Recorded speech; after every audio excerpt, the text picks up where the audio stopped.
I'm Sarah Mock, and welcome to Crusonia Conversations, a forum bringing together entrepreneurs, innovators, and experts in ag, food, and health, a group passionate about the fundamental belief that food is health.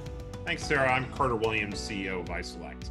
We focus on hard problems. One of those hard problems is Americans spend $1.6 trillion every year on food, but spend nearly $2 trillion on diet-related illnesses like type 2 diabetes, obesity, and cardiovascular disease. Each of these is fatal in their own rights. They're more fatal when they're comorbidities for COVID-19. These are tough problems. At iSelect, we believe if you want any hard problem solved, you give it to an entrepreneur.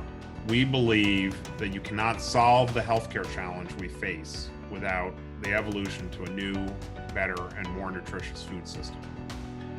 Our work at iSelect and the broader work we're doing with Crusonia is focused on bringing the right people together to make this happen, to affect the change, to bring entrepreneurs forward, large corporations, healthcare systems, and patients together to make real progress, to solve the problem associated with healthcare, to introduce better food, to make it so that food and health are combined as a solution to improve our quality of life. Our hope is that results are measured not only through the traditional financial metrics, but through a fundamental and positive impact on reversing the footprint and impact of diet-related illness.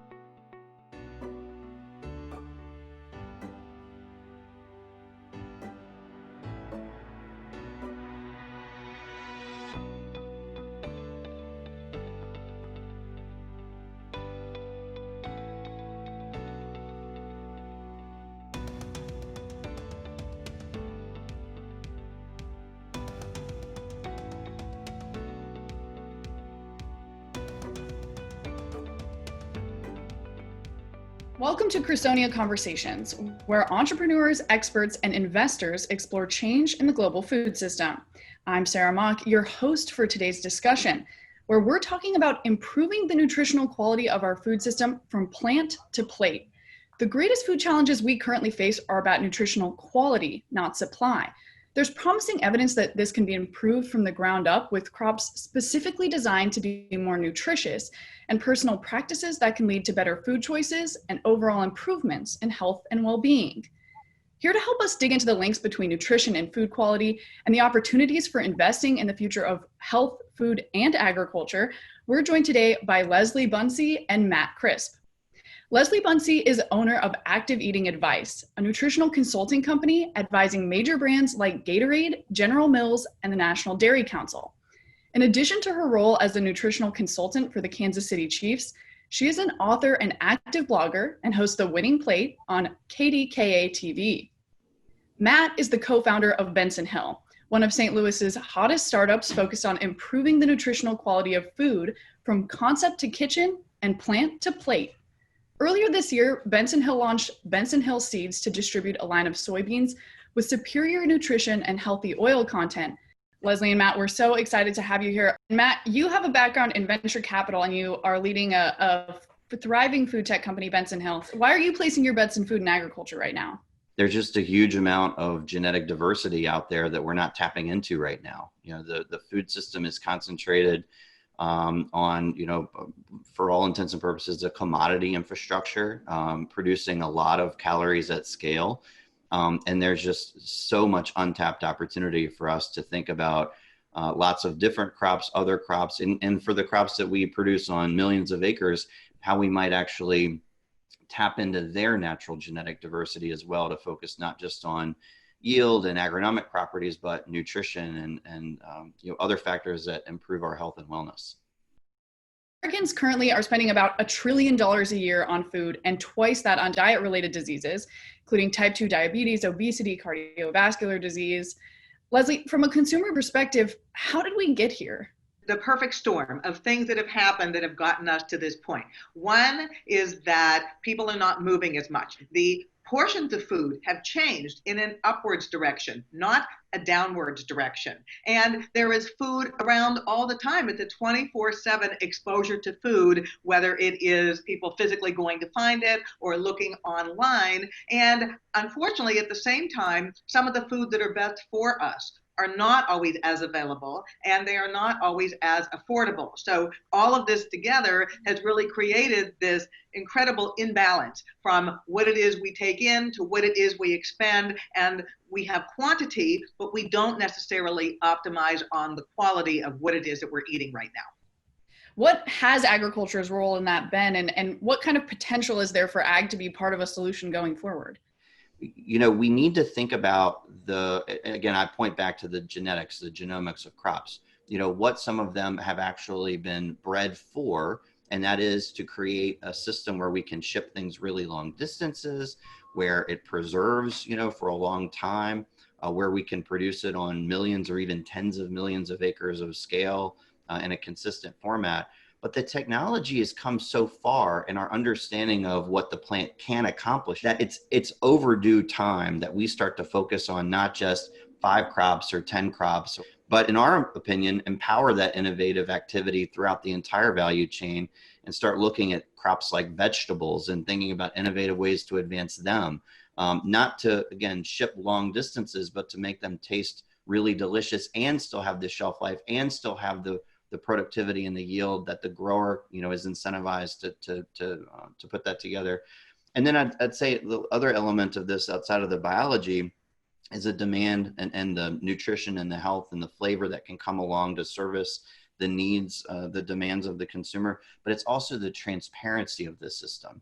We have technology right now that will allow a consumer to understand where their food comes from. What is it made of? In many cases, who grew it? Where did it come from? And I don't mean what country, I mean what zip code or what farmer grew it.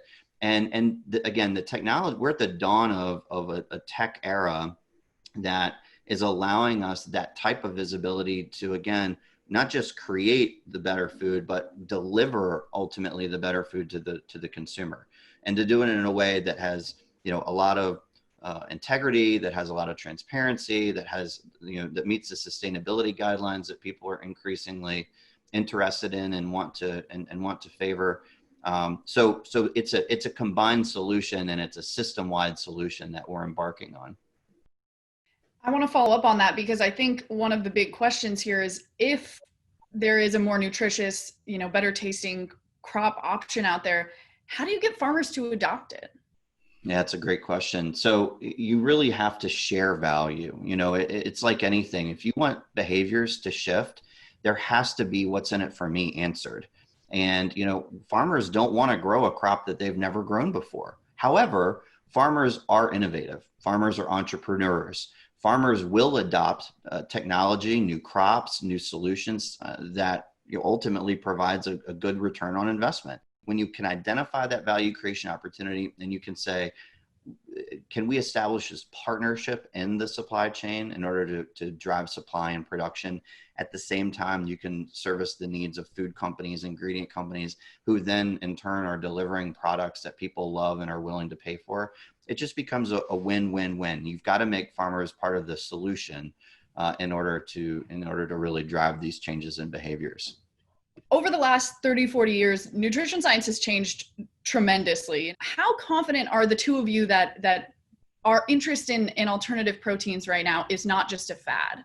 I'll start with that. And one of the things that we've seen in the trends, even looking at the data from 2016 to 2019, is the number of people that are opting to try plant-based and actually continue to do that is going up. So that's positive, and that's before COVID started. And two, people are seeing the result from the research, from some of the diets that tend to be a little bit more plant-focused. Dietary approaches to stop hypertension, where the results of eating that way are comparable to the antihypertensive medication. There are people that are looking for options to do things without necessarily having to do pharmacological intervention. And that is the beauty of the role of diet. Plus, a lot of these eating patterns, it's more what you can include rather than a very, very narrow circle of foods on the plate, maybe the size of a postage stamp. People don't like that. They want to feel nourished. They want to enjoy the eye thrill of the food, the gut thrill of the food as well. And that's one of the things that makes plants very, very appealing, because you can eat a lot for a little in terms of the calories, but you can eat a lot for a lot in terms of the return on your investment from a nutritional perspective. from our perspective in an innovation environment, you look at where money like from venture capital is flowing, where investment dollars are flowing, because they tend to predict oftentimes, or move after, things are gaining traction and are more than a fad, and they really are indeed a trend. I think it was between 800 and 900 $1 million was invested in plant-based alternatives in 2019. More than that was invested in plant-based alternatives in the first quarter of 2020. So we're seeing an acceleration off the grocery store shelf. We're in consumer behavior and investment dollars and innovation. You're hearing from literally dozens of companies in the last 6 months have announced after Beyond Meat's IPO, it was a smashing success in 2019. You've seen dozens of companies move and want to lay claim to their own brands in the alternative protein category. So this is very certainly, not at this point a fad. It's definitely a trend. It's one that we think is accelerated, in a COVID environment, and then we've jumped up that curve, and we're going to continue to see double and in many cases triple digit year-over-year growth for the foreseeable future. There's certainly a perception that the best foods are much more expensive. Could you kind of both speak to whether or not you think that our food system could turn to better tasting and more nutritious foods, and that they'd be significantly affordable and accessible to everyone?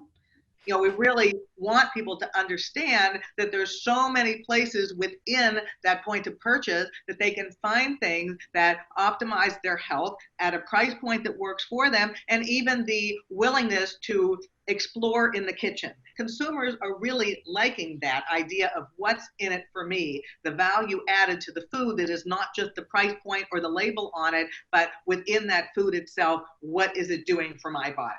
I think this is really a matter of not if, but when. And there's I think folks who, again, it's easy to throw stones at trends like the alternative plant-based movement and say, well, it's way more expensive. And you know what? It is. And there may, I think, early on have been view that this was only going to be for a certain tier of shopper, that it was not going to be accessible and affordable. But the costs are coming down. I mean, Impossible Foods announced earlier this year, if I'm not mistaken, 20% across the board reduction. They, like other companies, are exploring direct to consumer and other options, which I hope in time will help further drive the costs down. But they also are being thoughtful, as well as many companies in this space, large and small, about their supply chain. A lot of the companies we forget that are small and innovative and rapidly growing, these are startups for all intents and purposes. And they come without scale and without, the infrastructure that a really, really large company can. And so their prices do sometimes naturally start higher, but over time, as they grow and experience the kind of adoption trends that they're experiencing, I'm very confident we're going to see these types of options get to cost parity probably much faster than we originally and the analysts initially originally projected. Leslie, I'm sure part of your work as dietitian for the Kansas City Chiefs involves developing some of those specific menus and kind of nutritional plans for the players. How near do you think that is to being a possibility for kind of just regular people? It is happening very, very quickly. Just like we break in a pair of shoes, we break in our plate to find out what works for us. And then we actually increase the compliance and adherence, because now people have found something that works for them. Not what was in a book, not just the general recommendations, but really customized to meet their needs and flexible enough to be able to match what happens, for instance, for an athlete in season, out of season. They don't eat the same way all the time because there would be no reason to do so. I think all of us need to think more about eating as performance, to do the best in our workplace, to do the best in our home life, to do the best in our activity. And we really want our eating to mirror that very, very well.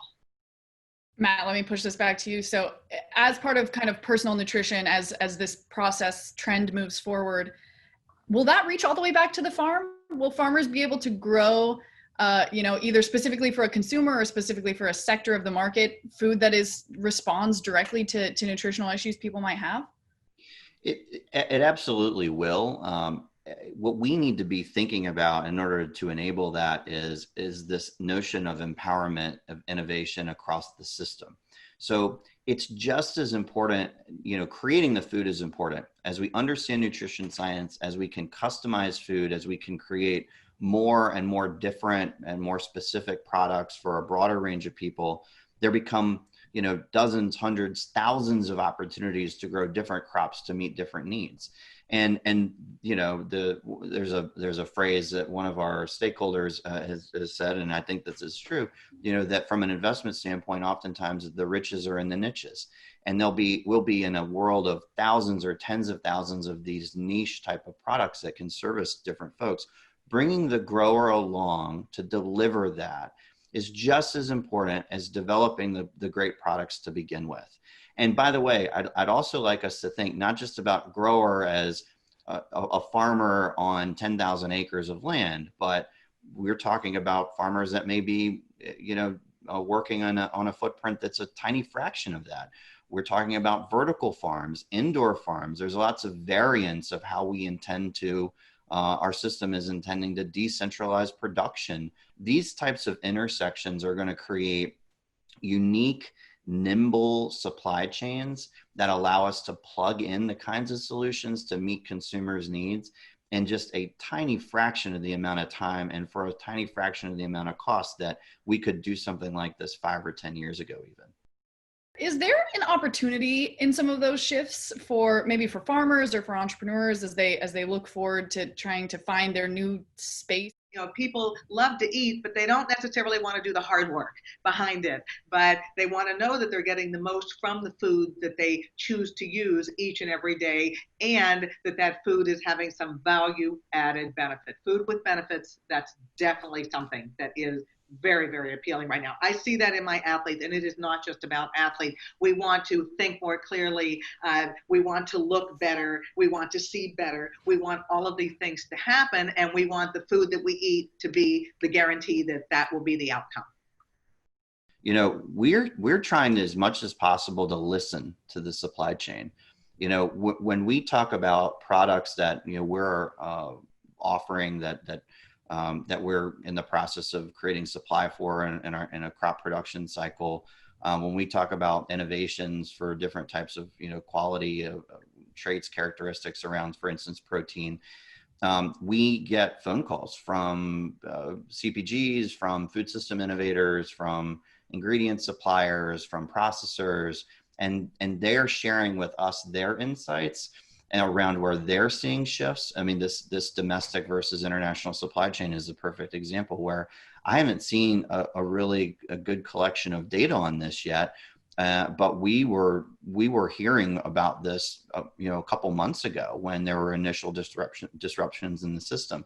So that's where we're really trying to keep a pulse. We're trying to talk to folks because it helps us think innovatively about our product pipeline and how we can better help them serve their customers as well.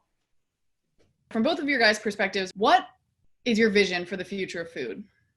One of the things that I would love to see happen is that we all collectively find a way to decrease the food waste.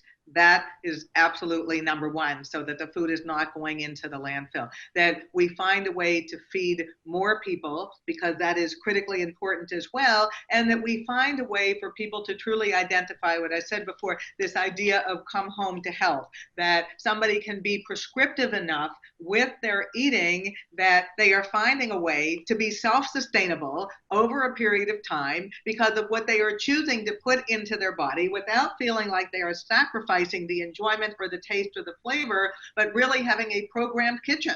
That, I think, would be an absolutely wonderful thing to have happen. In order to tackle those individual personalized needs, as we've talked about from a health and wellness standpoint, starting with food, we are going to need to innovate a tremendous number of SKUs, crops, products, ingredients, fresh food, and it's at some level I equate it sometimes to the music industry or the book industry, where previously you had publishing houses, and there was this very limited passageway for great content creators. And you take a look at what Amazon did and effectively created a long tail of opportunity for content creators, in the case of books, to publish. Anybody can publish a book. And I think if we fast forward 10, 20, 30 years, I hope that we'll see the exact same thing happen in food. That if you want a certain kind of a certain berry from a certain farm, you'll be able to get that. And you'll probably be able to get it on your front door within, an hour or two of you ordering it. And it's going to be fresh, and it's going to be available. And they'll know exactly what it is that they're searching for and why.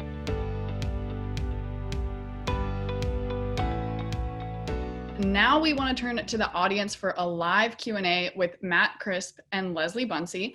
But we want to kick off the conversation today with a quick survey for everyone. So we're going to ask the question, how has the global pandemic affected your diet? You should see a pop-up on your screen right now asking whether it has made you more healthy, less healthy, or has not changed. All right, so we have some results. It looks like about 33% of you say you have increased, your diet has become more healthy. 21% says it's become less healthy. 46% of the clear winner here says it has not changed. I want to start right there. Leslie and Matt, are you surprised that, most people say their diet hasn't changed during COVID? Then people say they've probably become a little bit more healthy. The fewest amount of people said less.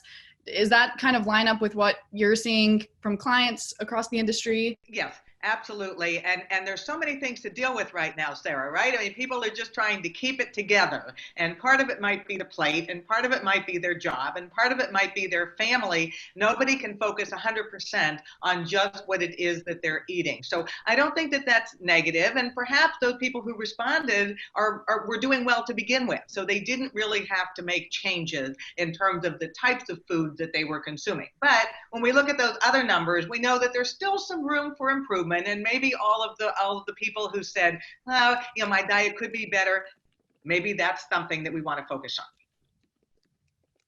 Yeah, I think the data that we saw was 700% increase in goods from consumer packaged goods companies. So while people went to the grocery store at record levels and they bought record levels of produce and record levels of healthy food, they also bought record levels of center aisle, hoarding comfort foods. And so it's not terrifically surprising that you'd see, some folks that perhaps became more balanced in their dietary regimen and maybe some a little bit less balanced.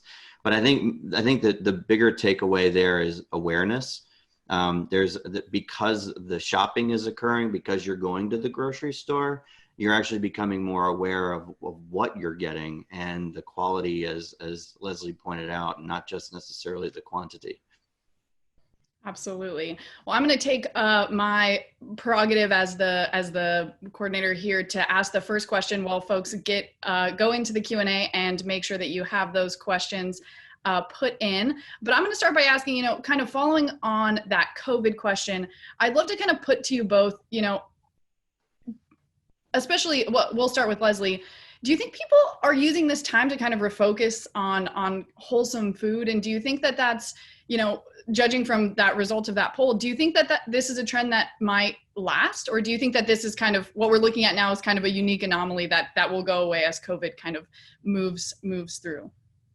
I hope it doesn't go away, and certainly food should be comfort. And in very, very scary, uncertain times, it's something that people want to reach for. They want to feel better. They want to placate themselves, and food has a huge role to play there. However, one of the other very interesting things about what has happened during the pandemic, of what we know from a nutrition perspective, is the need to optimize one nutritional status via supporting a healthy immune system, not boosting it, supporting it. And food has a tremendous role to play there. So that becomes more the medical nutrition therapy aspect of what happens with eating, the fact that what we put into our mouth may indeed be very important for bolstering our body's defense system moving forward. That's not going to go away. And if nothing else comes out of what people do with their food from this pandemic, that in and of itself will be a very, very important one. There's definitely, I'd say if it was a trend before the pandemic, it's a trend that's been accelerated by the pandemic. And in a couple of the cases, I mentioned the acceleration of the plant-based protein market in particular, where we've seen some pretty drastic numbers of, again, it's not necessarily that the rate of gain or the rate of increase will sustain itself, but that if we were here and we were going to get to here, now we maybe get there a little bit faster. So we've gone through a period of time where that awareness and the adoption in a shortened period, a finite period of time, has accelerated. And what became maybe curiosity for some folks, transitioned into action. And that action actually does have a degree of stickiness. And that stickiness was predicted, but now it's just going to, create, more, a larger, in our thinking, market opportunity in the nearer term, so to say. Our next question is from Christopher Greenwald. Christopher, your mic is unmuted. Would you like to ask your question? Sure.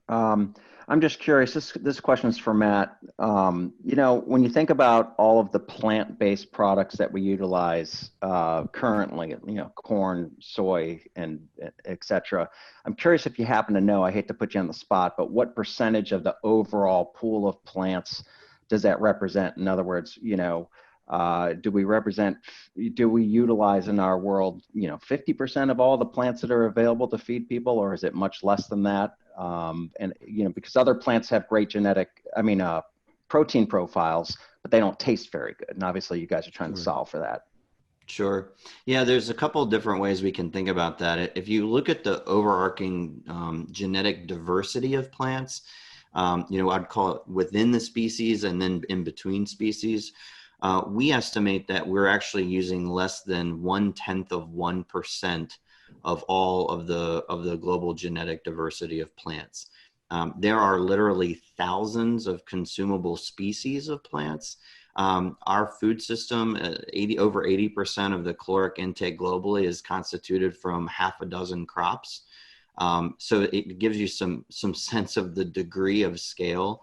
I saw in your question, you mentioned corn and soy.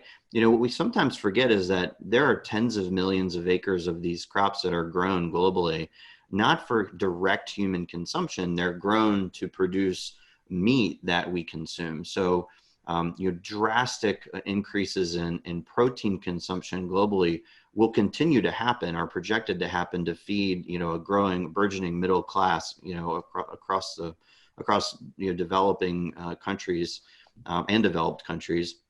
But when we trace back, the consumption of crops, specific or in a directed way for human consumption, let's use alternative plant-based burgers or alternative plant-based. There's actually also a finite number that we're leveraging. I mean, soybean constitutes the majority of alternative plant-based products. Others are becoming really popular, like yellow pea, chickpea, mung bean. There's several very, very unique functional characteristics of some of these types of crops.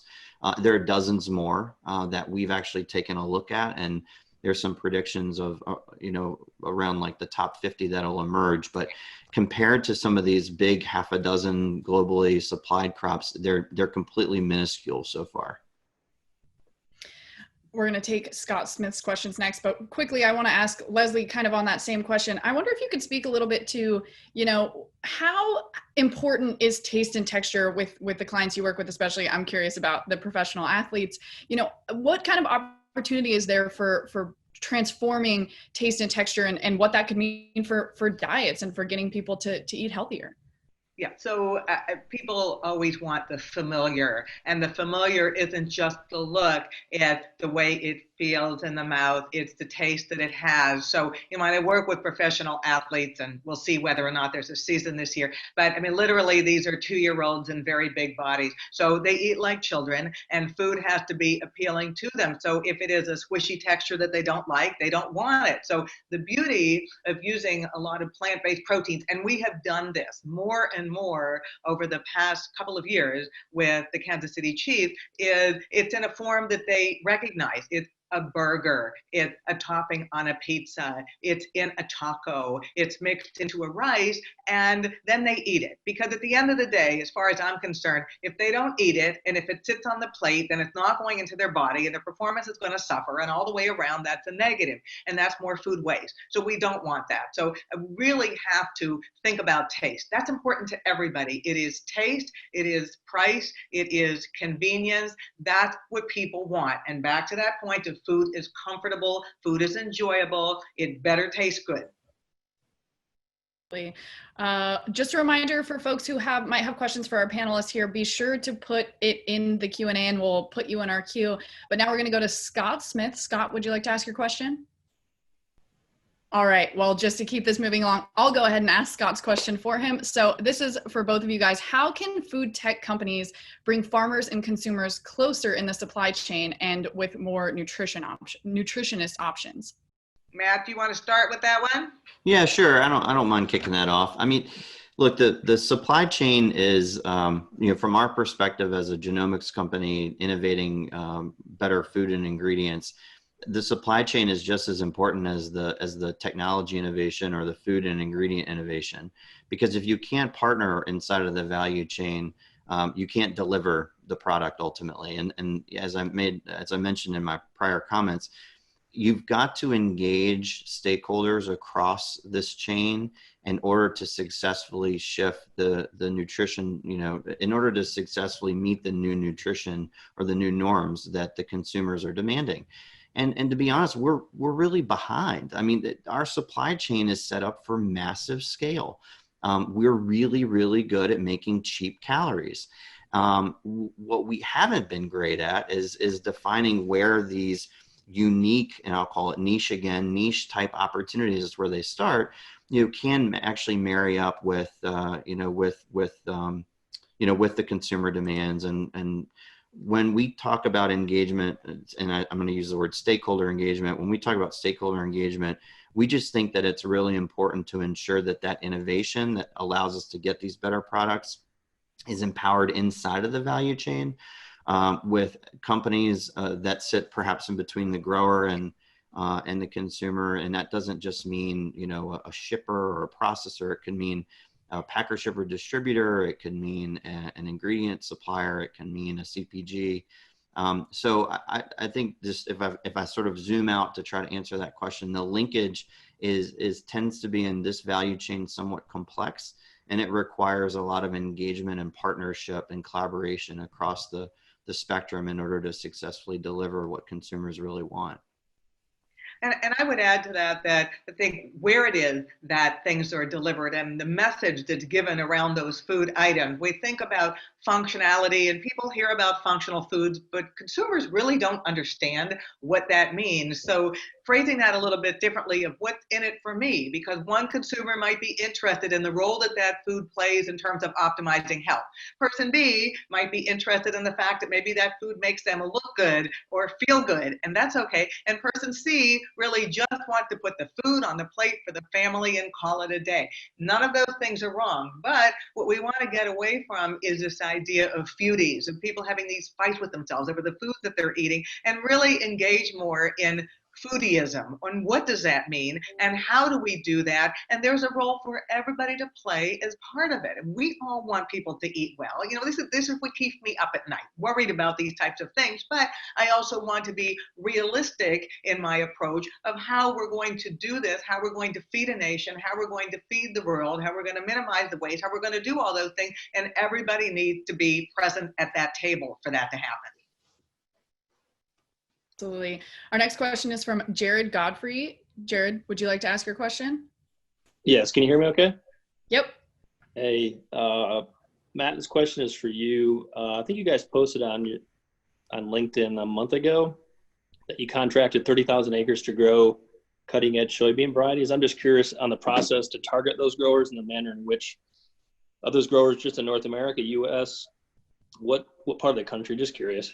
Yeah, absolutely.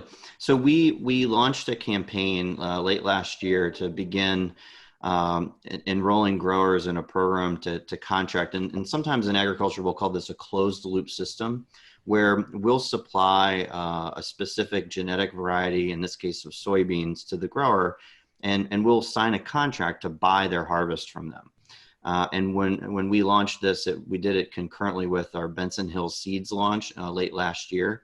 And then we spent the next several months, up until planting here recently, to sign up about 30,000 acres. Let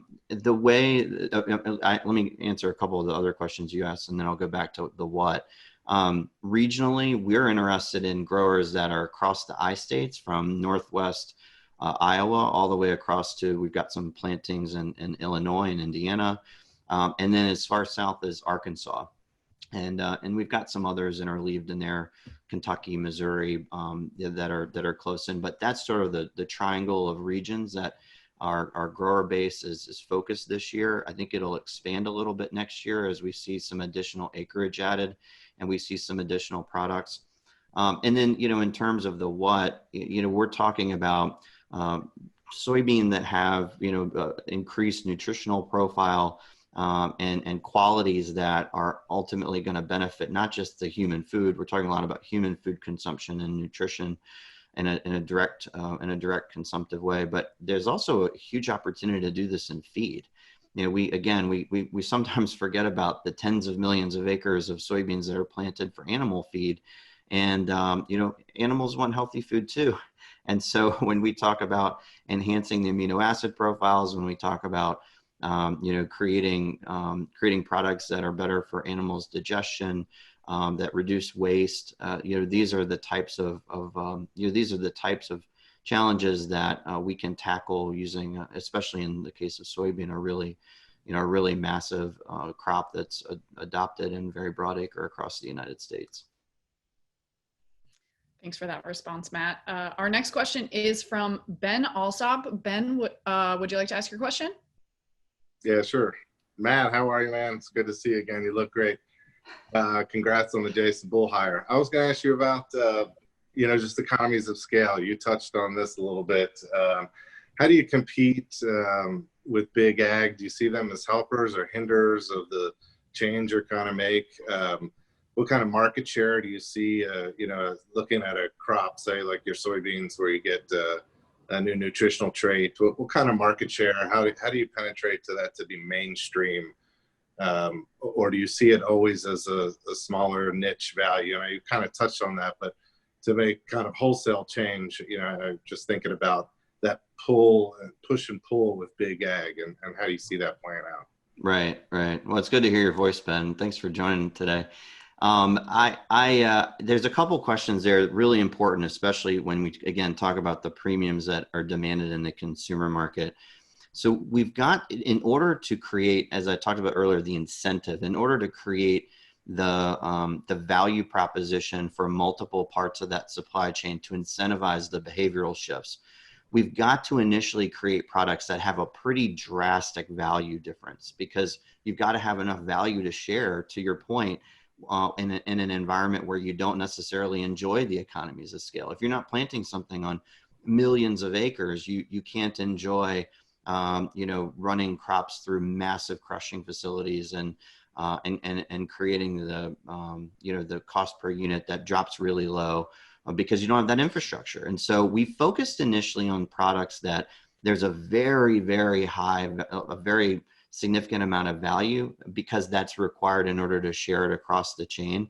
And then over time, I think in the next 3 to 6 years, we'll be more intensively focused on some things that have multi-million acre potential, where there's frankly not quite enough value to share in order to significantly incentivize that shift, that behavioral shift, or as aggressively incentivize that behavioral shift. The really important thing, we think, in order to crack this nut, is to focus on what the end customer really wants. And this is where I think, you've mentioned the big companies and you've got a lot of experience there. This is where I think the big companies, frankly, have not focused, because it doesn't deliver a lot of earnings or material value to their bottom line. And we've got to focus on catalyzing the demand side. And for some things, that's going to be the consumer and the audience that is the traffic and the food aisles in the grocery store.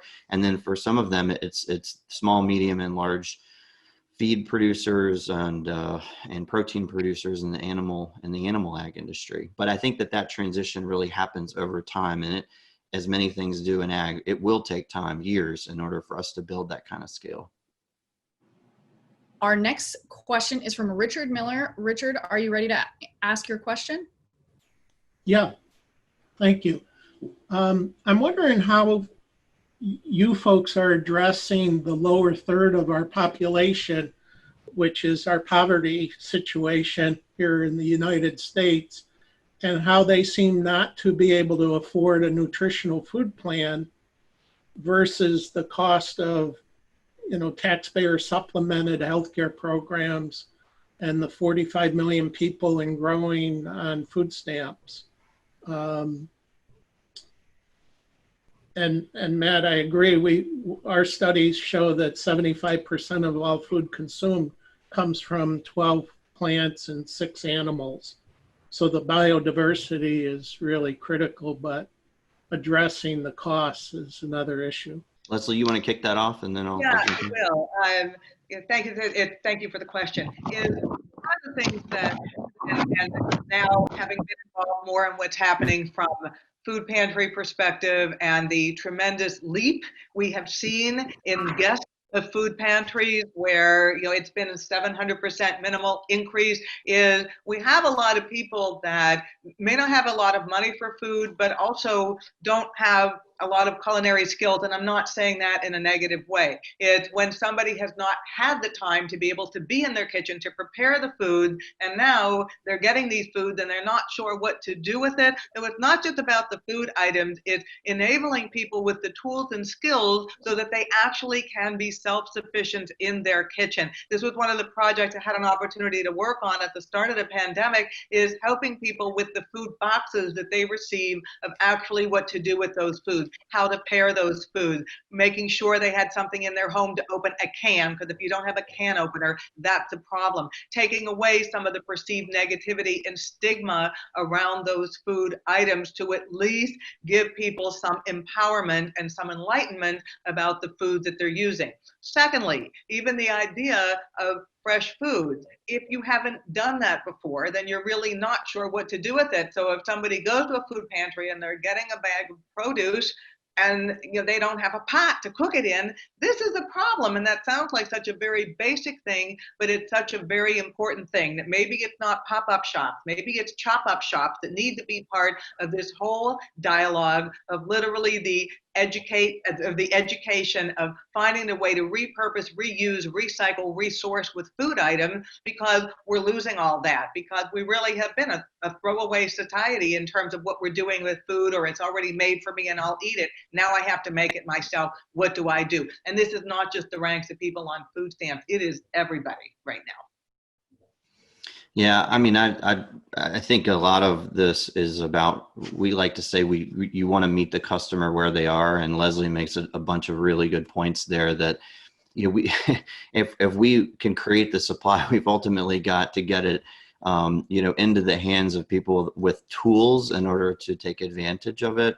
I think if from a Benson Hill perspective, this is as much about the nutrition focus, and I'm going to use protein again, where we for a long time have talked about food security. We've talked about yield, and as a result, we've seen this concomitant increase in yield and concomitant decrease in nutrition density, and that makes it cost more. So if you want to concentrate a crop to get more protein out of it, that's why there's this nonlinear value that's associated with nutritive content. I pound the table, as you can tell, and talk about crop genomics, but we've got to get back to the field and solve for those problems in the field. If you can create more protein at the same cost with the same crop in the same process, and you can move that down through the value chain, you start to totally change the dynamics, such that we should never, we're the United States of America, for goodness sakes. We should not be talking about, people who cannot afford the basic nutritive needs, their basic nutritive needs. I think it's ridiculous. And so when we think about okay, how can we make a directed impact on that? You've got to start at the production level, and you've got to do whatever you can to move that, not in a niche capacity here, we're talking in a mass capacity, down through the chain, and to make these types of food options available for people. And again, we're talking about earlier plant-based, burgers, and I use the word cost parity. We will get to a place where this stuff is at cost parity or even better than cost parity to meat and to the types of protein that people gravitate towards in the developed world. And it's a shame for us to say that, we have people in this country who can't afford that option as it is. So I think, again, from a crop perspective, this is the way we view it. Our next question comes from Vani Estes. Vani, are you ready to ask your question? I am. This is for Matt. Hey, Matt. Hey, Bonnie, good to hear your voice. Yeah, you too. Hey, this is a conversation we've had before, but we'll continue it. And so where does the innovation come from, and who pays for the development, the innovation to really develop these higher nutrition crops outside of corn and soy? So more in the whole foods areas and fruits and vegetables. And so, we know, and you guys know because you have the technology, but like how are we going to start incorporating that and getting some of that work done so that we have more biodiversity and that we have more nutrition per acre, not just calories per acre? Yeah. So what we're seeing is there's more and more understanding about the lever of crop genomics in specialty crops. They use veg and produce, which I know is near and dear to your heart. I mean, what we can do now with a vegetable from a genetic perspective, a breeding perspective, to a certain outcome cost, between 1/10 and 1/100th of what it would have cost us to do the same thing 10 to 15 years ago. And so there's two parts, I think, to that answer. Number one, who's paying attention to genomics as a lever for innovation? And we're increasingly seeing folks that face the consumer at the brand level and the retail level. Grocery stores, are having conversations about private label produce. They want to differentiate. They know that differentiation really has to happen at the genetic level because it's literally being grown in the field and moved straight onto their produce aisles. And that recognition and realization is a great thing, and it's allowing them, sort of to the second part of this answer, to afford it. Again, having such a fraction of the cost, it requiring such a fraction of what it used to cost, is actually allowing organizations like us to partner with, empower, ultimately, innovative activity around genomics with, let's say, a medium-sized grocery store who wants a differentiated vegetable. And because they want their own, and they know that the produce aisle is driving foot traffic, and they want to be able to offer something that's unique and different than others. And there's a genetic diversity that exists in the pool today that we can select from. And then there's genetic diversity that we can accelerate through breeding and other methods to create unique differentiation. And that ultimately, I think, and Leslie can probably attest with more directed feedback, but that ultimately is where we're going to see more and more of these intersection points to health. The whole idea of customization and personalization, we talked about a little bit in the video, but it is what people want, but not everybody has the same template for what it is that they're looking for. So for somebody who is really struggling to get by, they want to feed their family the best that they can, but it has to be somewhat easier for them to be able to do that. And they need the tools and the education around this, as well as the availability, accessibility, and affordability of the food. Now, we have somebody like an elite athlete who might have a totally different approach or reason for what it is or why it is that he or she chooses to eat what they do. And it's to win the next Super Bowl, let's hope, or whatever might be happening. And then we have a consumer that might be looking at it for a totally different reason. Maybe they have a family history of osteoporosis or type 2 diabetes or whatever it is. And food is now taking a more medicinal approach for them. And this is the beauty of the food that we have, is different things to different people. Or I just read this, it's not my plate, it's all of our plates. right? There isn't just one plate that is going to be. For some people, it's a glass. For others, it's a bowl. For some people, it's a platter. It depends upon their size. But we really need to be thinking about it that way. That is how we're going to be more appealing to people across the board if we put the customization and the personalization into the dialogue. Want to remind everyone to hop down to that Q&A button on the bottom of your screen to submit questions, but I'm going to sneak in here with one that I personally want to ask for Leslie specifically. You know, one of the big news items today is that baseball is back. You know, sports leagues kind of across the realm of sports are trying desperately, very quickly to figure out right now how to keep players healthy in this moment and how to keep playing and how to, you know, keep up that level of you know, effectiveness and health. Could you talk a little bit or give us any sense of how the NFL is addressing kind of the pandemic and those risks in terms of health and diet? Yeah, so first of all, as a mother, you know, this is great to be able to actually say to somebody, wash your hands with soap and water, because we have to clarify both of those things. When we're talking about what's happening, a lot of this is really interesting. It's about touchless. We've just developed this protocol for touchless hydration. So, you know, there's no sharing of water bottle. There's one person who is allotted to be the server of the fluids so that you don't have to worry about any cross-contamination. There's no more spitting, and thank heavens for that, because it's obnoxious anyway, but it can't do that. You keep the fluids in your mouth. We know that when our players are lifting weights, there's not going to be any food, no fueling stations in weight rooms anymore, because, you know, they're shouting and they're spitting and all these things that happen. You can't have contamination.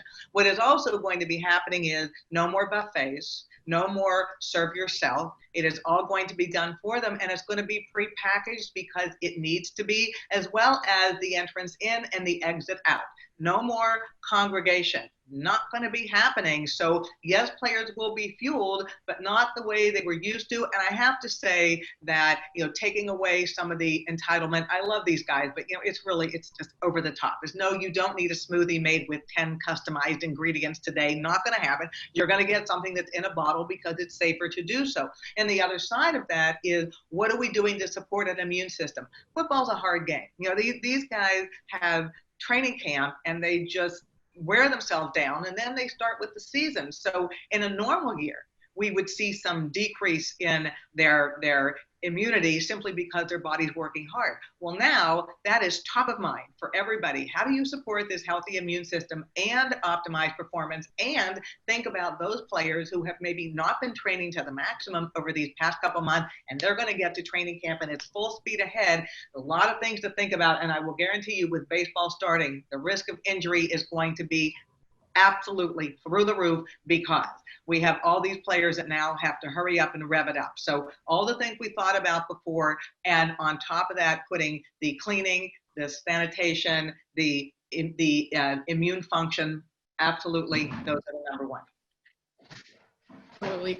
We just have a couple more minutes before kind of the end of our scheduled time. So make sure you all are hopping in and getting those last questions asked. But I want to do a quick follow up to that question for kind of the both of you. I think there's one of the things that has kind of been talked about as related to COVID and diet is this question of immunology and the strength of an immune system. And I wonder if you could both kind of speak to, you know, from your perspective, Matt, is there something that can be done on the plant science side to kind of increase the efficacy of plants or protein to help boost immune systems? And then Leslie, from your perspective, do you think that the conversation here has started to change around the connections between diet and immune system? Do you think this is an opening to have more of those conversations?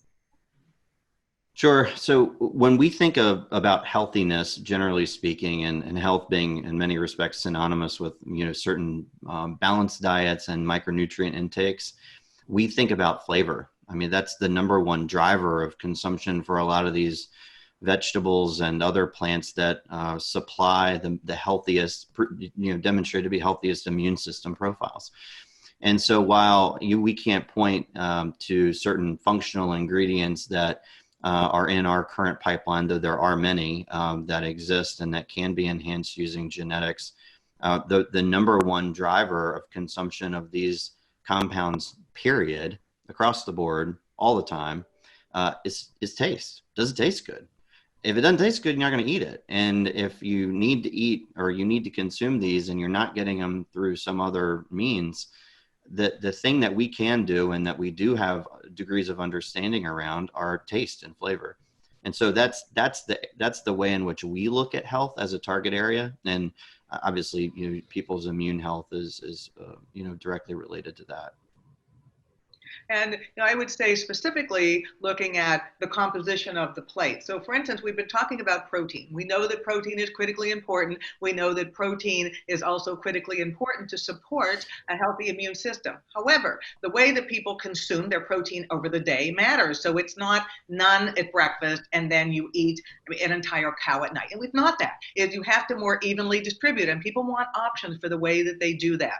We have people that have been eliminating their carbohydrates, except during COVID, because you can't find flour in a grocery store anymore, and banana bread is what people are looking to eat right now. But if you don't have enough carbohydrates, you're actually going to have a deleterious effect on your immune system. Making sure that your micronutrient intake, particularly looking at things like vitamin C, vitamin D, zinc, those are all critically important. The probiotics and prebiotics are a component of supporting a healthy immune system, as well as the omega-3 fatty acids. And then the last category, the phytonutrients, the plant nutrients. So you're not getting that in foods that aren't plants. So again, trying to find the value added. I'm trying to do the best for my body with this hand-to-mouth activity to keep myself as healthy as I can. I think that that is another message that needs to be out there more. Consumers want to hear it. They're just not sure how to do it. Absolutely. Well, I think we have time for one more question. And I'm going to go ahead and take this one as well. I love a dichotomy, and I'm sure both of you will have very kind of impactful answers for this, but I want to know what you think is more important in this journey of, improving nutrition, especially with consumers. Is it nutrition or taste? Okay. I would say, I think taste, flavor overall is what's driving what people eat. But in addition to that, it's what's in it for me. Matt and I had this conversation before about a marshmallow. That might taste good, but there's nothing on the back end. It's just the taste. So, I want the layers of the flavor. Like I could peel an apple or peel an onion, and I know that there's different things as I get away from the surface. So people want that initial wow and then ooh on the back end. So either. I think both of them are important as far as I'm concerned. I think the data would tell us, and we have to follow that data, that flavor is, taste and flavor is number one. And in many respects, it's number one, number two, number three. And it's our responsibility to find ways to deliver nutrition in a way that tastes good. And if we start having to make that compromise, I don't think we're doing our jobs, frankly.